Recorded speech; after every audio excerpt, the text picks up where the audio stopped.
Dios te salve María, llena eres de gracia, el Señor es contigo. Bendita tú eres entre todas las mujeres, bendito es el fruto de tu vientre, Jesús. Santa María, Madre de Dios, ruega por nosotros pecadores, ahora y en la hora de nuestra muerte. Amén. En el nombre del Padre, y del Hijo, y del Espíritu Santo. Amén. Queremos acercarnos a comprender una realidad social que nos está afectando a todos, especialmente a las familias y a las obras educativas. Queremos hablar sobre ideología de género. La exposición va a tener dos partes. La primera parte es la que utiliza la tabla que tenemos a la vista. Esa primera parte la llamamos desplazamiento semántico. Esa es la primera parte de la conferencia, es la que tiene que ver con esta tabla. La segunda parte se llama guerra semántica. Desplazamiento semántico y guerra semántica. La semántica es la parte de la lingüística que se ocupa del significado de las palabras. La palabra semántica viene del griego semeion, que quiere decir signo, y de ahí viene también, por supuesto, significado. ¿Qué quiere decir un desplazamiento semántico? Un desplazamiento semántico es el cambio en el significado de una palabra. Cuando ese cambio es impulsado por un determinado grupo, entonces podemos hablar de un verdadero desplazamiento semántico. Es decir, hay personas a las que en ciertos momentos les interesa que una palabra cambie su significado. Esto ha sucedido muchas veces en la historia. Estos cambios de significado se dan muchas veces. Por ejemplo, en el siglo XVIII, en la Ilustración, la palabra libertad adquirió una determinada connotación. Aquellos que querían sustraerse al régimen de la Iglesia se llamaban a sí mismos librepensadores. Yo pienso libremente. Fíjate que la palabra libertad toma una característica de emancipación. Es decir, el Papa, los obispos, los sacerdotes, hasta el cura del pueblo, están queriendo imponerme un pensamiento, pero no lo van a lograr.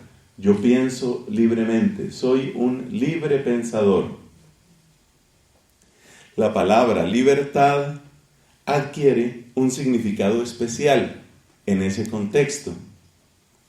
Ese es un ejemplo de lo que llamamos desplazamiento semántico.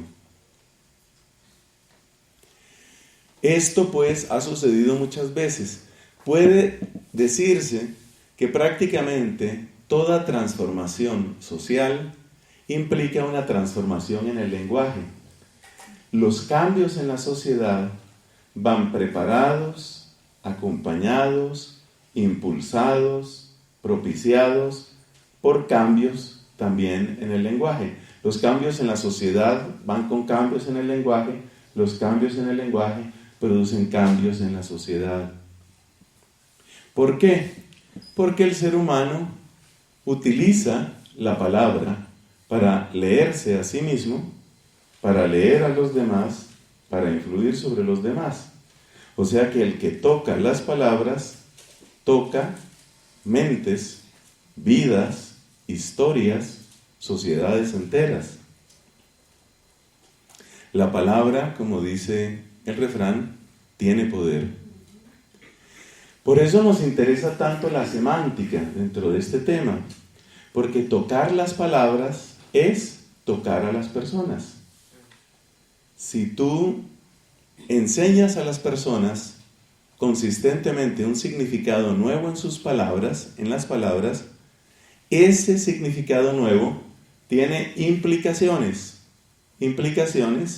en la manera como ellos se ven a sí mismos, cómo se relacionan unos con otros y cómo se relacionan con el poder. Esa es la razón por la que le damos tanta importancia a lo que se llama la semántica. En esta conferencia vamos a hablar de semántica en dos sentidos. Uno es desplazamiento semántico, el otro es guerra semántica. El desplazamiento semántico lo vamos a ver de acuerdo con las palabras que aparecen aquí a la izquierda. Son 6 palabras.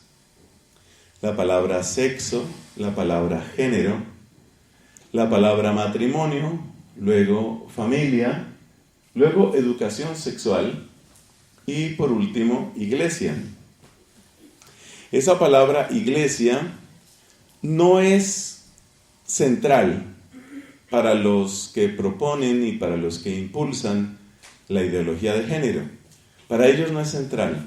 Pero en un país como el nuestro, en el que la fe católica tiene tanta importancia, también se da un desplazamiento semántico con respecto a la iglesia. Esperamos llegar a esa parte. Hay que notar que esa es la primera parte de la conferencia, que va a ser la más extensa.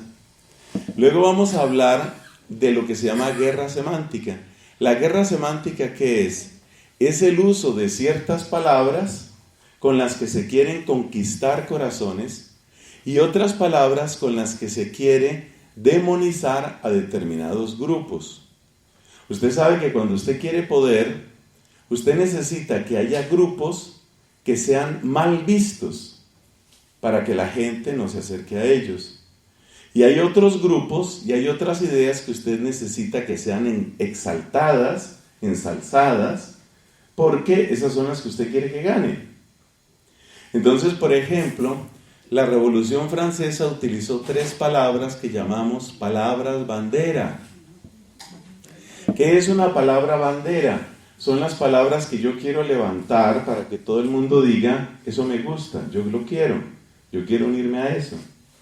Las famosas 3 palabras de la Revolución Francesa fueron libertad, igualdad, fraternidad. Y debajo de esas banderas, ¿cierto? Pues muchas personas se agruparon, porque dicen, yo quiero esa libertad, yo quiero esa fraternidad, yo quiero esa igualdad. Pero además se necesitan otras palabras que son las que se utilizan para atacar a ciertos grupos, o como se suele decir hoy, demonizar a ciertos grupos. A esas palabras que se utilizan como especie de dardos, como jabalinas para atacar a otros grupos, a esas se les llama palabras dragón. Las palabras bandera son para convocar a la gente y que esté de acuerdo conmigo. Las palabras dragón, ¿qué son? Son aquellas que se utilizan para atacar a las personas.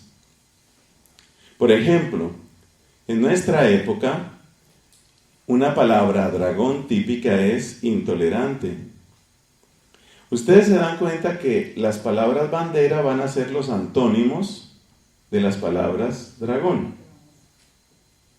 Entonces, por ejemplo, la tolerancia es hoy una palabra bandera. Somos tolerantes, aplaudimos la diversidad, tenemos la mente abierta. Esas son palabras bandera. En cambio, oye, te noto como intolerante. Dios mío, ¿qué está pasando conmigo? No, ¿cómo así? Yo no puedo ser intolerante. Es decir, me están atacando con una palabra dragón. Entonces es muy importante, esto es muy importante porque todo este tema semántico es el que está impulsando lo que vemos en la ideología de género. Todo funciona a base de palabras. Ahora bien, esas palabras no caminan solas. ¿Cómo caminan? Esas palabras caminan a través de los grandes centros de poder y de los grandes medios de comunicación. La inmensa mayoría de los centros de poder están completamente rendidos frente al lobby gay, completamente rendidos. Es decir, han visto que es una enorme oportunidad para afianzarse en el poder y ven que les conviene. Y lo mismo los medios de comunicación. Por eso, las condiciones de los que no estamos de acuerdo con la ideología de género son muy duras, porque en este momento es posible que todavía seamos mayoría, pero somos una mayoría dispersa, a la cual le cuesta mucho trabajo comunicarse, sin mucho liderazgo. Y además, dentro de los mismos que supuestamente deberíamos estar conscientes de estos problemas, es decir, la misma gente de iglesia, por ejemplo, hay una gran división.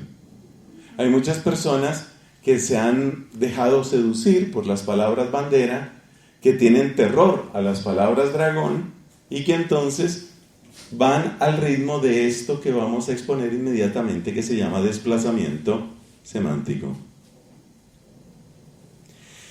Desplazamiento semántico quiere decir que las palabras significaban algo y ahora se quiere que signifiquen otra cosa.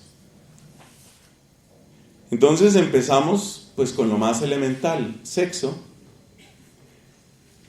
¿Qué características tenía el sexo cuando muchos de nosotros entrábamos a la vida, pasábamos por nuestra propia maduración como hombres o como mujeres, estudiábamos lo que en ese momento se llamaba o educación sexual o comportamiento y salud o cosas de estas? ¿Qué características, qué aprendíamos nosotros sobre el sexo? Pues aprendíamos que el sexo es diferenciado y es determinante. En aquellos años de infancia, de adolescencia, siempre nos presentaban, por ejemplo, unas gráficas, mire, así son los órganos sexuales masculino y femenino. Es diferenciado. Nos hablaban de las características sexuales primarias y características secundarias. Nos hablaban de la relación entre lo biológico, que resulta como invisible, y lo corporal, que por supuesto es visible. Entonces nos hablaban de todas las características que se van a ir presentando. Así que hay dos palabras que son muy importantes dentro del punto de partida. Ustedes ven que las columnas que he puesto llevan dos títulos, inicial e impuesta. Como es un desplazamiento semántico, lo que queremos ver es cuál es la postura inicial y luego cuál es la postura que nos quieren imponer. Es decir, cómo quieren que pensemos el sexo, cómo quieren que lo veamos ahora. Entonces, ¿cómo lo veíamos por allá en nuestros tiempos? El sexo estaba conectado con la biología y tenía estas dos palabras. El sexo es algo diferenciado, esa es una palabra clave, diferenciado, es decir, hay hombres y hay mujeres, y es algo determinante. Diferenciado y determinante son dos palabras fundamentales ahí. Diferenciado básicamente significa hombre y mujer. A uno siempre le explicaron que pueden suceder algunas variaciones. Los famosos cromosomas XX, XY también se presentan a veces de otras maneras. Entonces, por ejemplo, hay un síndrome que tiene su nombre, que es el síndrome XXY. Hay personas que en ese cromosoma no tienen ni XX ni XY, sino XXY.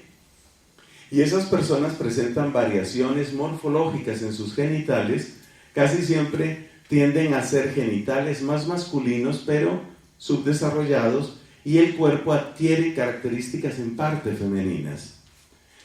En casos extremos, esto produce lo que se llama hermafroditismo. Toda la vida supimos que eso existía, pero también sabíamos que es algo que se presenta en un porcentaje muy pequeño de las personas. Así como puede haber una mujer que presenta una situación especial en su cuerpo, resulta que no tiene 2 glándulas mamarias, sino tiene, por ejemplo, 6 o tiene 3. Entonces, son situaciones que se presentan. O el caso de personas que no tienen un total de 20 dedos entre los 10 de las manos y 10 de los pies, sino que presentan, por ejemplo, 24 dedos. Ese tipo de cosas se presentan. El nombre que eso tiene en fisiología es teratología. Teratología es el estudio de esa clase de situaciones en las que, por situaciones genéticas, por razones genéticas, hormonales, a veces por contaminación de ciertas sustancias, como el mercurio, se presentan esas anomalías. Pero todos entendíamos que se trata de algo muy marginal, que se trata de algo muy accidental, y siempre aprendimos a tratar con el máximo cariño y respeto a una persona que pudiera estar en esa condición. Pero esto que es el sexo diferenciado y determinante, ya no se quiere que lo miremos así. Ahora se quiere que digamos que el sexo es algo fluido. ¿Qué significa una sexualidad fluida? Una sexualidad fluida quiere decir que hay un extremo que se llama ser 100% mujer, hay otro extremo que se llama ser 100% hombre, y los seres humanos estamos regados completamente en todo eso. Entonces yo me siento más o menos como un 55% mujer, un 45% hombre, o antes yo me sentía como un 80% hombre y un 20% mujer, pero cambié. Ahora, hace unos años, ya me siento solo 20% hombre y 80% mujer. Entonces, eso es lo que se llama sexualidad fluida, y quieren que pensemos la sexualidad de esa manera. Obsérvense que la sexualidad fluida está gobernada por ¿qué? Esta palabra aquí es clave. Está gobernada por el deseo. Mientras que el sexo diferenciado está gobernado por la... ¿Por la qué? Por la biología. Entonces el sexo, la determinación del sexo, en la nueva propuesta, en lo que trata de traer la ideología de género, es básicamente un asunto de deseo. Soy mujer, antes no me gustaban las mujeres, yo era 100% mujer y era completamente heterosexual, pero no sé, me ha entrado como una curiosidad, y entonces de hace unos años para acá, yo creo que me gustan como 50 y 50. Entonces quiere decir que la sexualidad es una realidad fluida, como las olas del mar. Esa es la propuesta que viene aquí. Por consiguiente, si es una realidad fluida, es una realidad que no es determinante. Si el sexo es fluido, quiere decir que es no determinante. ¿Y qué quiere decir que el sexo no es determinante? Quiere decir que yo, por ejemplo, puedo tener mis genitales de hombre, pero puedo clasificarme como mujer.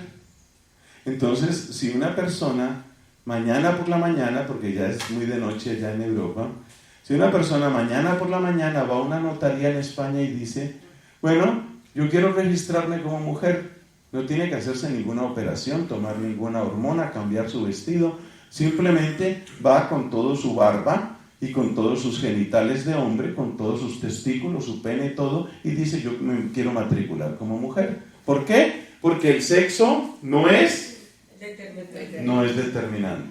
Esa es la propuesta. Y eso tiene implicaciones incluso legales. Por ejemplo, una mujer en Estados Unidos dijo, yo no quiero que me sigan tratando con el pronombre que está en inglés, ¿no? She. No, yo no quiero que me traten así. Ni tampoco me gusta el he, o sea, el de hombre. A mí me van a tratar de en adelante de it, o sea, el pronombre neutro. It. Así como cuando uno dice, it is raining. It. Y resulta que algunos de los compañeros de trabajo empezaron a tratarla como she. Y ella seguía siendo una mujer. Pues ella los demandó, ganó la demanda, tuvieron que pagarle miles de dólares. Porque a mí me tienen que tratar como it. Porque yo dije que me tenían que tratar como it. Eso es, por eso hablamos de una imposición. Es una imposición. Y me tienen que tratar así. Lo mismo pasa en los colegios en España. Hablen por favor con las hijas de María Auxiliadora en España. Pregúntenles lo que está sucediendo allá en los colegios. Entonces, si por ejemplo un niño que se llamaba Luis dice, bueno, saben todos que a partir de la semana entrante soy Luisa. Quiere decir que de ahí en adelante hay que tratarlo como Luisa. Y si el profesor lo llama Luis, entonces él demanda al profesor, porque tienes que tratarme como Luisa. Yo ahora soy Luisa y tienes que tratarme así porque yo lo he escogido así. Yo escojo lo que yo quiero.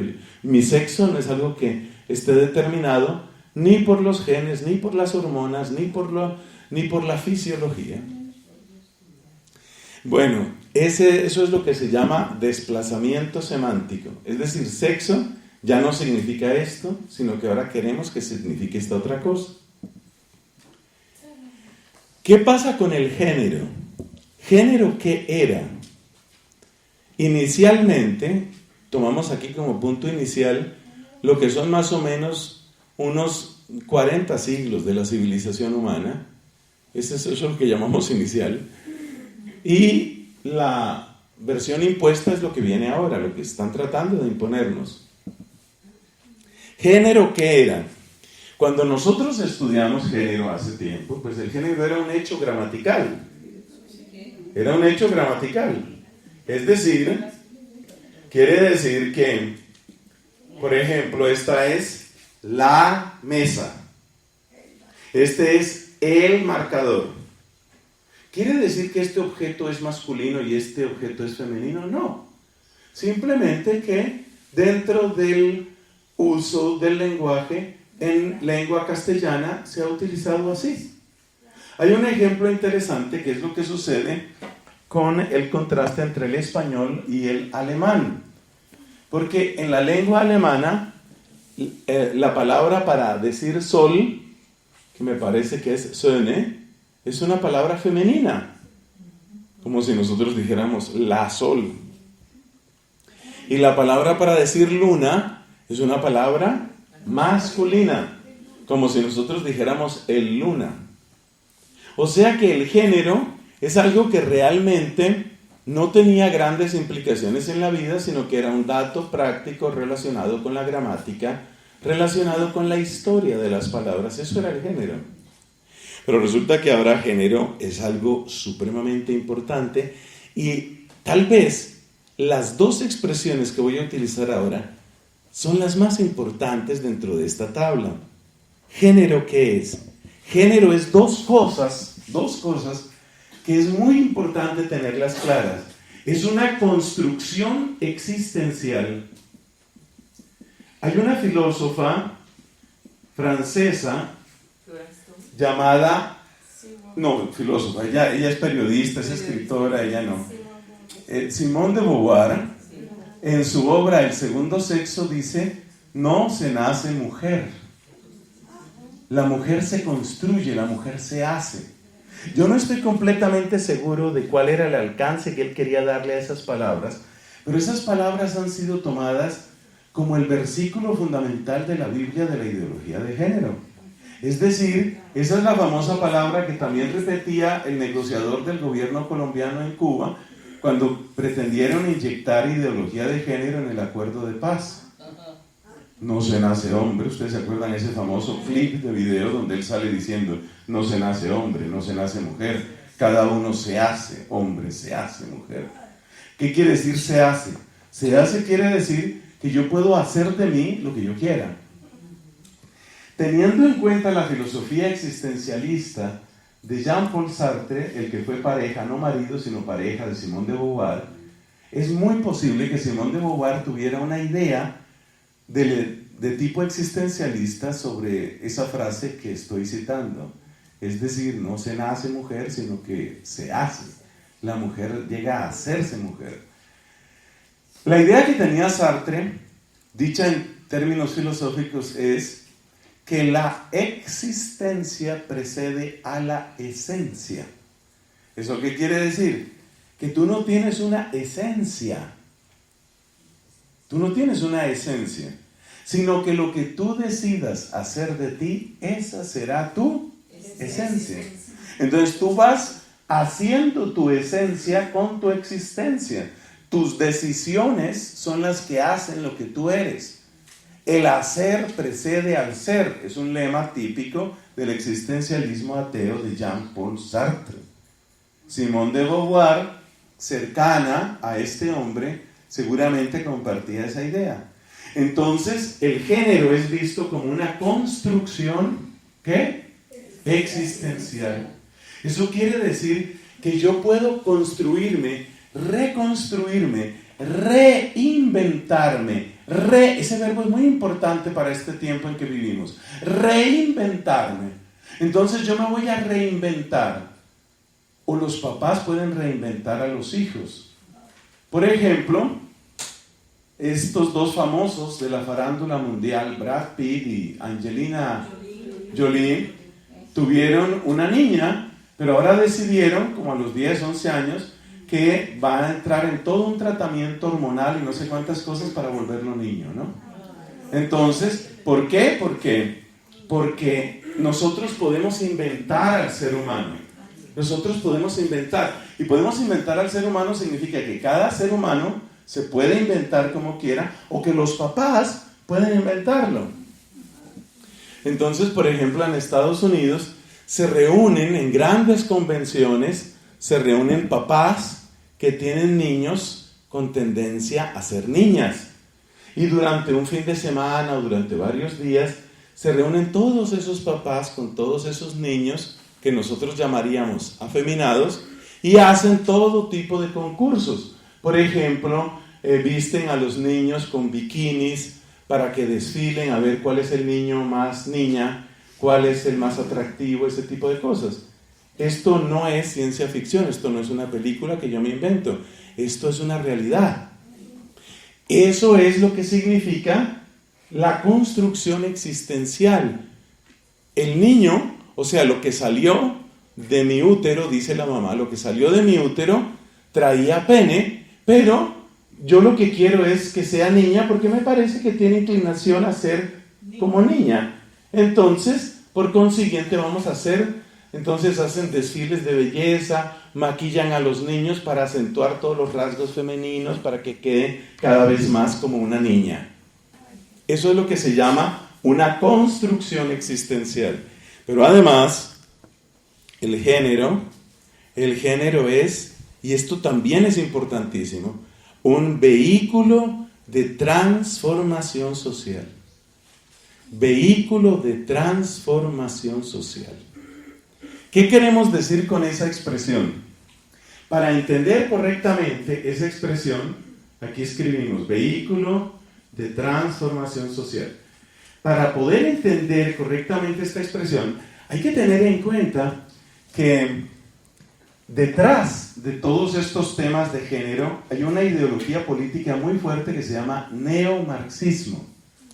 Como no podemos estudiar todos los temas en el tiempo reducido que tenemos, me permito invitarles a que en varios lugares, también por ejemplo en mi página web o en el canal que ya les dije de YouTube que se llama Fray Nelson, escriban en el buscador del canal mío de YouTube, escriban la palabra neomarxismo. Yo tengo unas 2 o 3 predicaciones sobre ese tema, sobre cómo la ideología de género lo que hace es tomar las ideas del antiguo marxismo y aplicarlas en un nuevo contexto. Hay un personaje italiano, el famoso líder del comunismo italiano, Gramsci, es un hombre que hay que estudiar porque él era exactamente de estas ideas en la primera mitad del siglo XX. Es impresionante Gramsci en ese sentido. Entonces ponle cuidado a esto. Resulta que el marxismo se apoya en la idea de que tú puedes acudir a liderar a aquel grupo social que ha sido maltratado para llenarlo de odio hacia sus opresores y montado tú a caballo sobre el grupo oprimido, asciendes al poder. Ese es el marxismo dicho en su esencia más simple. Tú tomas el grupo maltratado, en el caso de Marx, ¿quiénes eran? Los obreros, los proletarios. Tú dices, yo soy el representante de ustedes, apóyenme a mí, odiemos a esos desgraciados burgueses, esos desgraciados ricos, y vamos a derribarlos y nosotros subimos al poder. Ese es el marxismo así bien simplificado. Ese mismo esquema lo han utilizado otros. Por ejemplo, Mao lo utilizó en China Allá el problema no era con proletarios, allá era con campesinos que eran oprimidos por el emperador. Entonces Mao va a donde los campesinos oprimidos y ¿qué les dice? Nos unimos y vamos a darle duro al que está en la cabeza, lo derribamos y nos hacemos con el poder. Y ahí está el poder en China. Eso es lo que hizo Evo Morales en Bolivia. Eso fue lo que hizo Fidel Castro en Cuba. Esa es la historia de Rusia. Pero claro, esa historia del poder tiene límites. ¿Por qué? Porque no a todo el mundo vas a convencer tan fácilmente de que tú eres su representante en términos sociales. Y sobre todo, porque las condiciones de justicia social han cambiado en muchos países. De manera que el lenguaje incendiario con respecto a los pobres, pues ya tiene mucha menos capacidad de cautivar corazones. En un país como Colombia, por ejemplo, a pesar de tantas barbaridades que suceden, en un país como Colombia hay una legislación laboral que muchas veces al que pone en problemas es al empleador. Tanto que mucha gente no quiere tener empleados. Y si hay una mala noticia para un empleador, es que se les sindicalicen. Entonces, en las actuales condiciones, el marxismo tradicional tiene mucho menos encanto, mucho menos. ¿Por qué? Por las dos razones que hemos dicho. Porque las condiciones han mejorado y porque la legislación ha cambiado.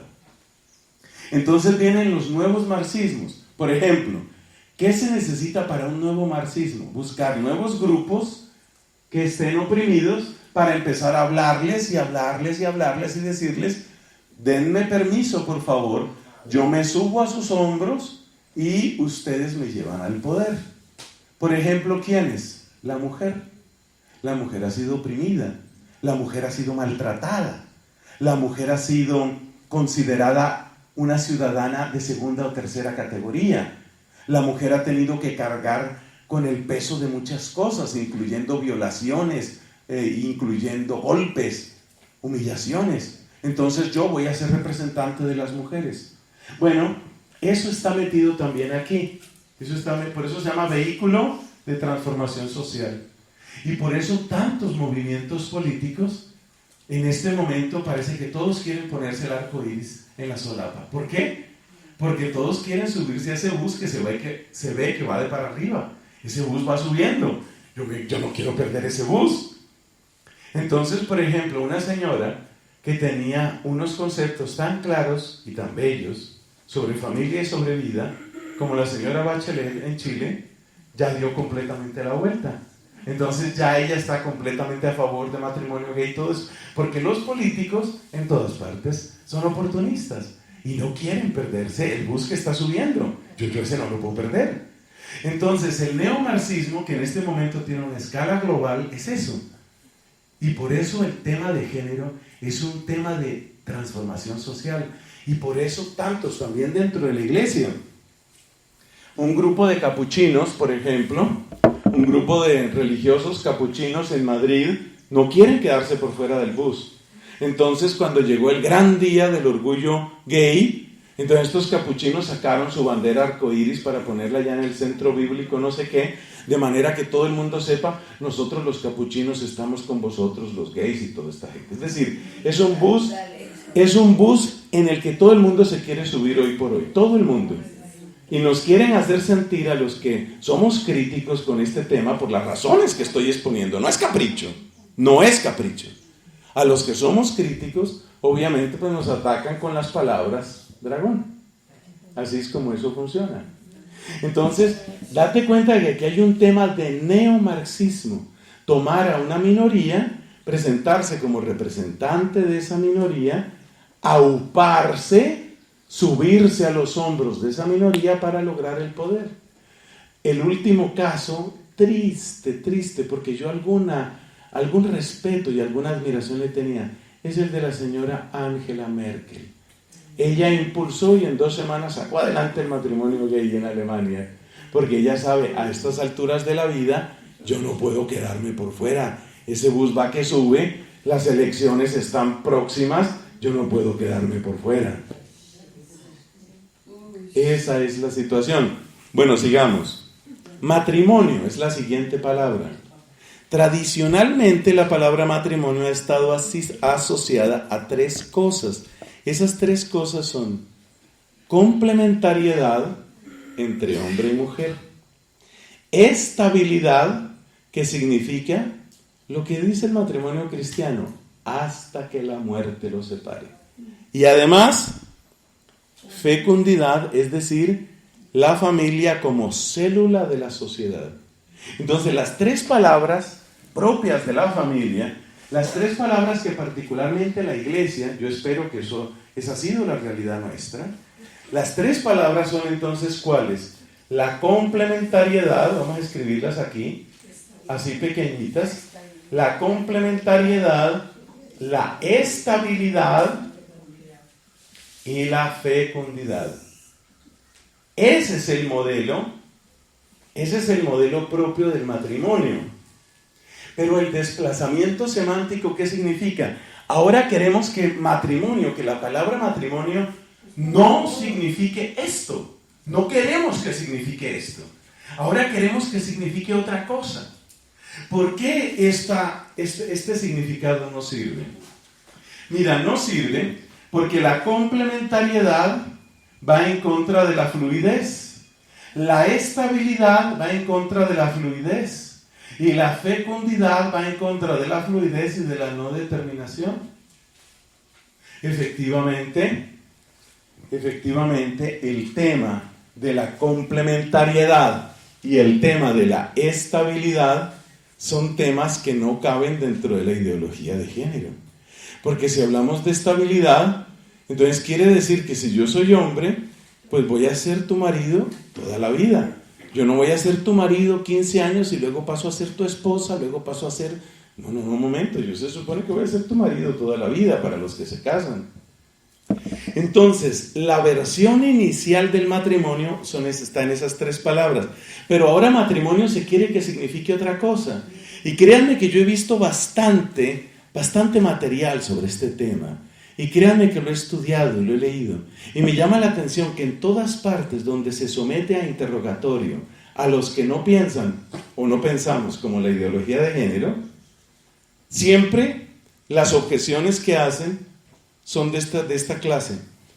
Pero, ¿y si dos personas se aman? Bueno, ¿qué hay detrás de esa pregunta? Hay esta idea sobre el matrimonio. Que el matrimonio está determinado por las siguientes palabras. Por la palabra afecto, por la palabra placer, y todavía hay otra palabra que por aquí la tengo escrita, que es, esto es muy interesante. Yo la llamo punta de lanza. Punta de lanza. Mira, definir el matrimonio por el afecto, ¿qué quiere decir?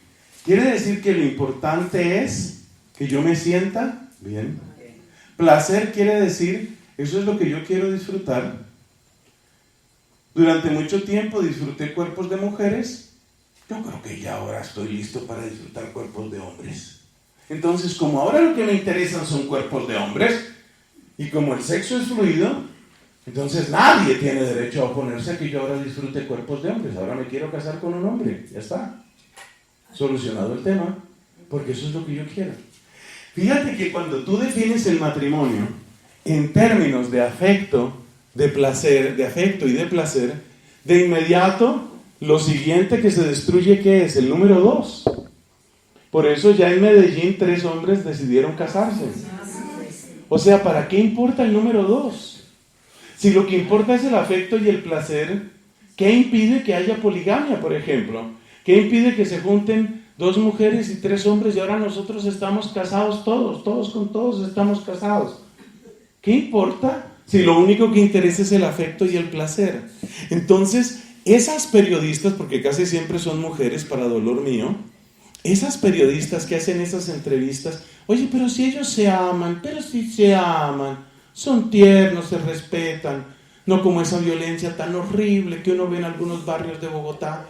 No, uno ve esa parejita de lesbianas, cómo ellas se aman tiernamente, cómo se abrazan y cada una es como un peluche para la otra. Y entonces dice uno, bueno, pero un momento, puede haber ternura, puede haber gusto, puede haber placer, pero ¿es eso matrimonio? Esa es la pregunta.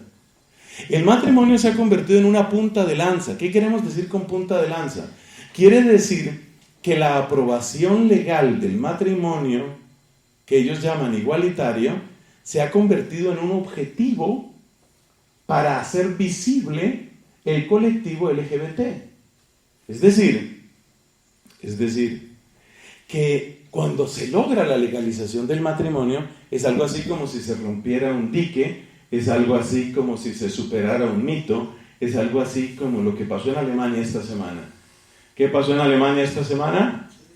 Pasó que se aprobó. ¿Y qué decían los medios de comunicación? Oigan lo que es una punta de lanza. Por fin Alemania ha salido de la Edad Media. Ahí te das cuenta. Eso se llama una punta de lanza. Y a partir de ese momento, el que se atreva a hablar en contra de esa ideología o de ese modo de pensar, pues le caen demandas, le caen insultos, le cae lo que sea. Yo mismo lo he vivido y lo estoy viviendo.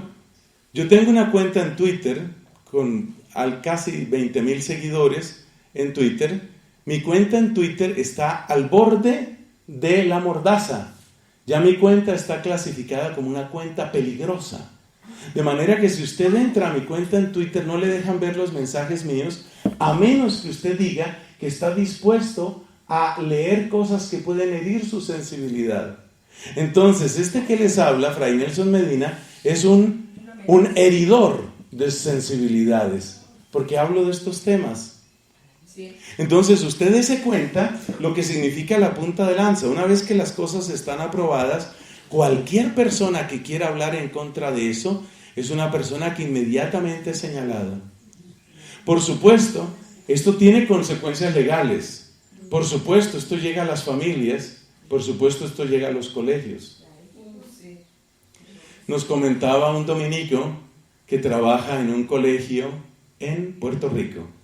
Nos comentaba sobre la presión del gobierno de Puerto Rico, la presión brutal del gobierno de Puerto Rico sobre los colegios. A toda costa, lo que intenta aplicar el gobierno son multas. Ellos no quieren producir mártires, porque ya el demonio aprendió que producir mártires es perder demasiado. Entonces mártires no quieren producir multas. Entonces mire el problema de las multas en Puerto Rico, que está aquí pues a la puerta nuestra. Resulta que todo colegio en Puerto Rico tiene que implementar lo que se llaman protocolos de horario para el uso de los baños. ¿Eso qué quiere decir? Que en cada colegio tiene que haber baño de hombres, baño de mujeres y baño de transexuales. Como resulta muy costoso tener 3 baterías de baños, entonces debe haber un horario establecido y público en el cual los niños que se consideran mujeres, los niños transexuales vayan al baño, de modo tal que todo colegio debe establecer, por ejemplo, que en el segundo descanso, entre las 11:30 y las 11:50, las niñas no pueden ir al baño, porque a esas horas van los niños transexuales al baño. Si usted no tiene eso implementado en su colegio, ahí le cae su multa. Si usted se equivoca al hablarle a un niño transexual, o sea, si usted lo trata como masculino, ahí le cae su multa. Si usted en la educación sexual no dice lo que aquí vamos a decir que usted tiene que decir, le cae su multa. ¿En qué se convierte la familia? Muchos colegios católicos no están preparados para esto, no están preparados. Y eso es efectivamente lo que viene para acá. Eso es lo que viene para acá. Entonces, mire, ¿qué quiere decir familia?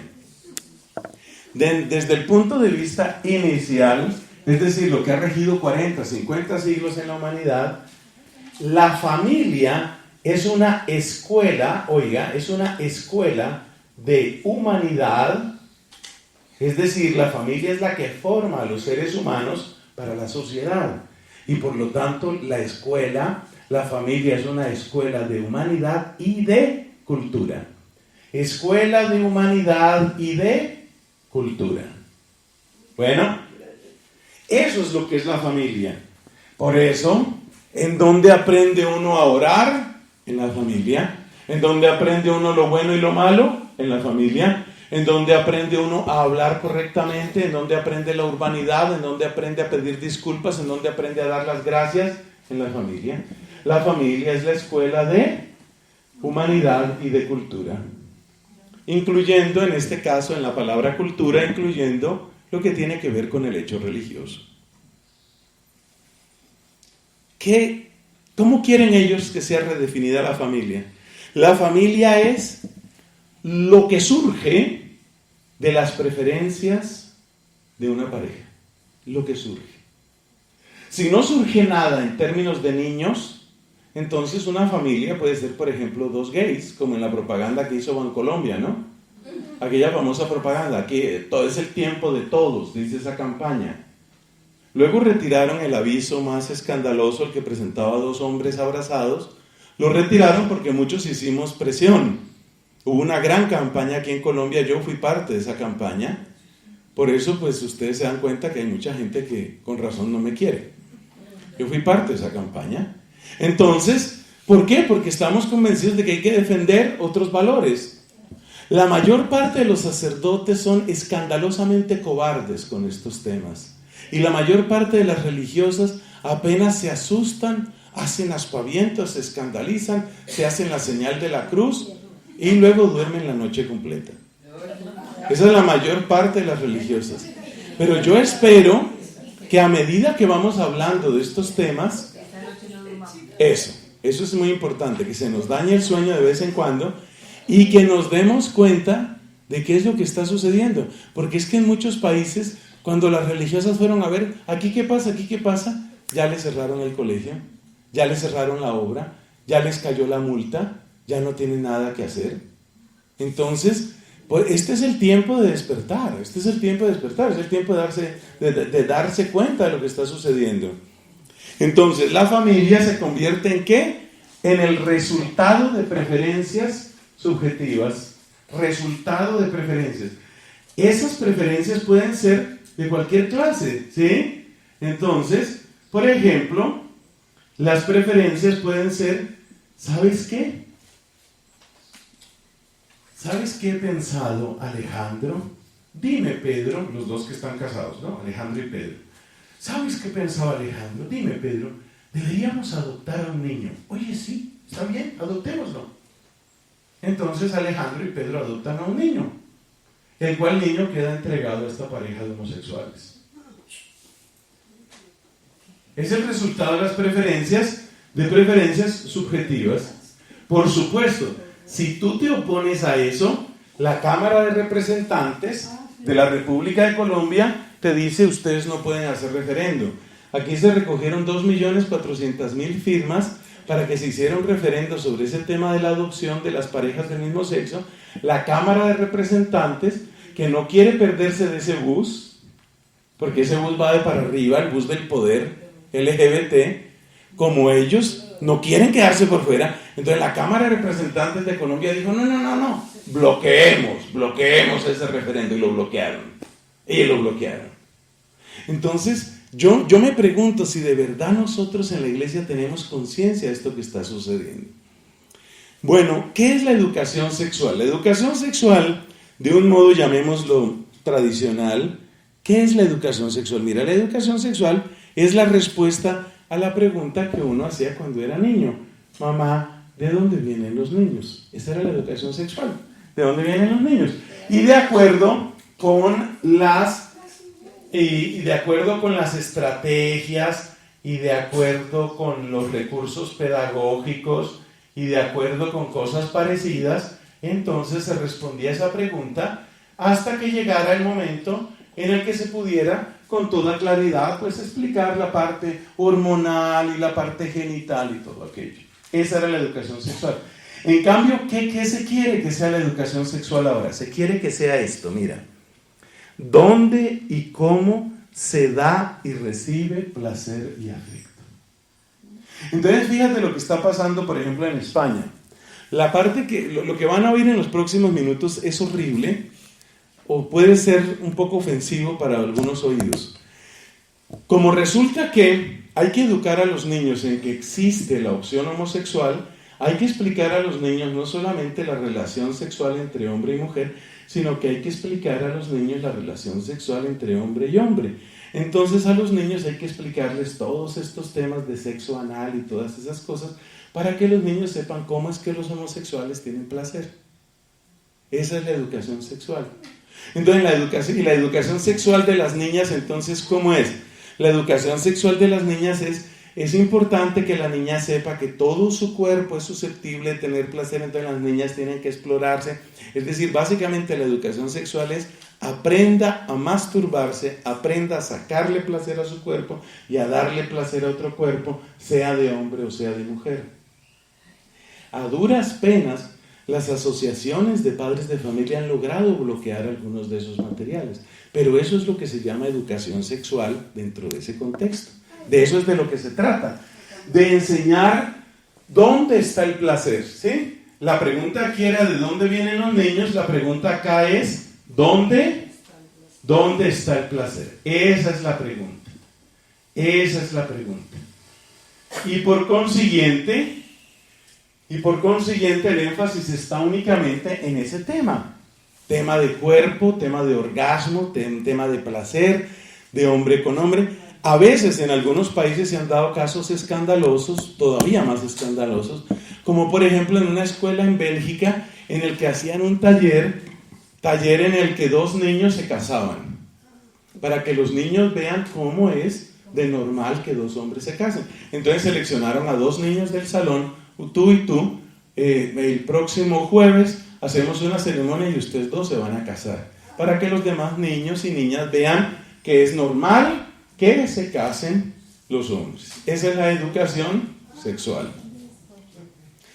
¿Dónde queda el cristianismo? ¿Dónde queda la iglesia en esto? Pues mire, la iglesia, dentro de esta versión inicial, la iglesia es fundamentalmente la que predica la verdad de la sexualidad humana. La verdad de la sexualidad humana. La verdad también significa que la belleza, la hermosura del plan de Dios, lo que Dios ha querido para nosotros como hombres o como mujeres. Entonces, ¿la iglesia qué es? La iglesia es anunciadora de la verdad de la sexualidad humana. Ese es el papel de la iglesia en este tema. Por eso la iglesia, dentro de esa versión tradicional, que por supuesto es en la que yo creo, la iglesia tiene el hermoso deber de hacer conocer y de hacer amar esto tan bello que es parte del plan de Dios. Hombre y mujer los creó. Conocer eso, y con mucha frecuencia en los talleres, en los retiros para laicos donde hablo de estos temas, me gusta incluir un momento de oración para que los hombres den gracias a Dios por ser hombres y las mujeres den gracias a Dios por ser mujeres. No se trata de que ellos se vuelvan ellas, ni lo contrario. Ese es el papel de la iglesia. Pero ¿cuál es la iglesia que se quiere ahora? La iglesia que se quiere ahora es básicamente una iglesia que solo la podemos llamar una iglesia cómplice. Es decir, una iglesia que no estorbe. Que no estorbe. Que nos deje hacer. Que nos deje hacer. Entonces, en una iglesia en Holanda, con motivo del mes del orgullo gay, iban a hacer un gran encuentro en una parroquia, reunir todos los homosexuales y las lesbianas para que tuvieran una celebración, para darle gracias a Dios por su lesbianismo, por su homosexualismo, todo esto. Una gran cantidad de laicos le dijeron al obispo: no, nosotros no queremos que la catedral sea utilizada para eso. El obispo a última hora dijo: bueno, perdón, entonces cancelemos el evento. Mientras tanto, en una diócesis de New Jersey, una diócesis del estado de New Jersey, la diócesis de Metuchen, en New Jersey, entonces no lo hicieron en la catedral, pero sí lo hicieron en otra iglesia. Esa es la iglesia que ellos quieren. Una iglesia donde Como ellos dicen, todos quepamos. Aquí cabemos todos. Y bueno, uno se pregunta, bueno, pero ¿y entonces si caben o no caben todos? Claro que en la iglesia todos cabemos, por supuesto que todos cabemos, pero es que hay una condición que no es mía. No es mía. La primera palabra que dice Jesús en el Evangelio es convertíos. Eso vale para todos. Por eso, si un mafioso que manda matar, que dice, yo quiero que haya el día de la mafia, nosotros le decimos, mire, usted es bienvenido a la iglesia, pero hermano, usted tiene que salir de su vida, de lo que está haciendo.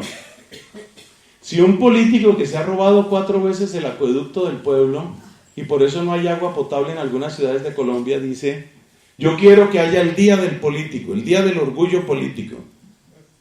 Nosotros le decimos, un momentico, así no, espere que usted primero tiene que. ¿Por qué? Porque hay una verdad política, hay una verdad de la política, porque hay una verdad de los estupefacientes, así también hay una verdad de la sexualidad humana. Verdad que, por cierto, fue expuesta de modo muy respetuoso, muy respetuoso, y a la vez muy claro, por ejemplo, en el Catecismo de la Iglesia Católica. Con mucho respeto. Porque yo en ningún momento estoy llamando al odio. Las personas que nos atacan, a los que hablamos de esta manera, siempre dicen que somos homófobos y que estamos predicando el odio. Nada de eso, nada de eso. Lo que pasa es que la única manera de que no me digan homófobo es que yo esté de acuerdo. ¿Por qué? Porque ahí entramos al otro tema. El otro tema se llaman las palabras bandera y las palabras dragón. ¿Cuál es la palabra dragón por excelencia? ¡Homófobo! ¿Y a quién dicen homófobo? Al que no piense como ellos, al que no admita lo de ellos. Ese es el homófobo. Yo no tengo ningún odio hacia esas personas. Desde el año número 1 de mi ordenación sacerdotal, y ya cumplí 25, estoy sirviendo y he servido a muchas personas con inclinación homosexual, tanto hombres como mujeres, a muchas. Y yo no creo honestamente, porque jamás he oído de ninguna de ellas, que una de esas personas me diga, usted me maltrató, usted me humilló, usted me insultó, usted me excluyó, nada de eso. No fue eso lo que me enseñó Jesucristo. Jesucristo nos enseñó ciertamente la acogida, la misericordia, pero Jesucristo también enseñó la conversión y enseñó que hay una verdad del plan de Dios. Y esa verdad del plan de Dios no la podemos destruir porque sí. Porque no nos gusta, porque ahora no nos conviene, ¿no? Entonces hay que tener en cuenta eso. La gran palabra dragón, ¿cuál es? Homófobo. ¿Cuáles son las otras palabras dragón? Les recomiendo escribirlas para que las tengan claras. Para que las tengan claras. Mire, las otras palabras dragón son intolerante, dogmático, excluyente, edad media. Y si uno tiene hábito de dominico, peor. Inquisición, inquisidor, exactamente. Homófobo, inquisidor, edad media, mente cerrada, dogmático, homófobo, todas esas son palabras dragón. Pero ustedes saben que como gracias a Dios los dragones no existen, uno aprende a no tener miedo a esas palabras. Y yo les digo una cosa, no vamos a avanzar 1 centímetro en estos temas para defender a nuestros niños y jóvenes y para defender a la familia. No vamos a avanzar 1 centímetro mientras sigamos con miedo a esas palabras. No vamos a avanzar 1 centímetro. Hay que perder el miedo. Y entonces las palabras bandera, ¿cuáles son? Esas también es bueno que las escriban por ahí, miren. Tolerancia. Tolerancia, ¿qué significa? No pelees. Y yo siempre digo, oye, ¿y tú por qué le pones corona a los pecados sexuales? ¿Qué tal que utilizáramos el lenguaje de la tolerancia en otros campos, como lo que dije de los mafiosos, o como lo que dije de los narcotraficantes, o como lo que digo de los políticos corruptos? ¿O es que en esos campos sí hay pecado y en el sexo no hay pecado? El único pecado que hay es el abuso por falta de consentimiento. Ese es el único pecado que existe en el sexo. Entonces date cuenta lo grave que es eso. Entonces, tolerancia, diversidad. Hace poco la Universidad de los Andes sacó una serie, no un video, una serie de videos impresionante. Es que esto ustedes no tienen idea del poder que ha adquirido. Estamos ciegos frente a estos temas. Mire, una serie de videos donde distintas instancias y departamentos de la universidad tenían que responder a esta pregunta: ¿cómo estamos viviendo la diversidad aquí? O sea, se ha convertido en una palabra sacrosanta en la cual todos tenemos que matricularnos. Diversidad, inclusión, esa es otra. Hay una versión de la misericordia que se ha convertido en palabra bandera, pero es la misericordia _ complicidad. Una cosa que prediqué, como muchos otros, que prediqué con abundancia en el año de la misericordia, es cuidado con la falsa misericordia. ¿La falsa misericordia cuál es? La que acoge, pero no ayuda a la persona a dar el paso. Usted no encontrará en el Evangelio ninguna persona que llegó donde Cristo y quedó igual. Ni una. No hay una sola persona. La persona llega donde Cristo y cambia. La persona Zaqueo llega con sus miserias y cambia. La adúltera llega con sus miserias. Cristo la recibe. La pecadora llora a los pies de Cristo. Cristo la recibe. Siempre, siempre la misericordia. Pero cuidado con la misericordia _ complicidad. Cuidado con ella. Y esa es la misericordia que se ha convertido en palabra bandera. Mente abierta. Esa es otra palabra bandera. El progreso. Tenemos que avanzar, tenemos que ir hacia adelante, tenemos que madurar como sociedad. Todavía no estamos maduros para esto. Cuando fracasó la imposición que querían hacer de ideología de género a través del referendo propuesto por el gobierno de Colombia, me acuerdo las declaraciones de uno de esos políticos nuestros: parece que Colombia todavía no está madura. No está madura, como quien dice, tenemos que correr a ver si alcanzamos a Alemania, para ver si alcanzamos a Holanda, para ver si alcanzamos a España. No, yo a ellos no los quiero alcanzar en eso. Como me decía bellamente una estudiante universitaria muy católica, realmente muy convencida de estas cosas y a la vez muy serena, me decía ella: ¿por qué será que corremos tanto para alcanzar a estos países en estas cosas y no en otras? Y no en otras. Oiga, el desarrollo industrial de una Holanda, la capacidad organizativa y económica de una Alemania, porque eso no nos seduce, y en cambio si queremos imitarlos es en estas cosas. Da pesar porque nos quedamos muy cortos en eso. Bueno, yo creo que ahí tenemos unas ideas. Era nuestro propósito presentar el desplazamiento semántico, que es lo que tenemos aquí, y la guerra semántica, que es algo grave, porque es lo que principalmente lo acobarda a uno. Hay personas que son más sensibles que otras a esto. Hay personas que le dicen en la cara: ¡homófobo! Y ya no pueden dormir 2 semanas. Otros somos un poco más tranquilos en eso. Uno no tiene que ser indiferente a la opinión de las personas, pero tampoco tenemos que ser esclavos de la opinión de las personas. Si vamos a tener un Señor, nosotros, los que somos de Cristo, sabemos quién es nuestro Señor y nuestro Salvador. Gloria al Padre, al Hijo y al Espíritu Santo. Amén.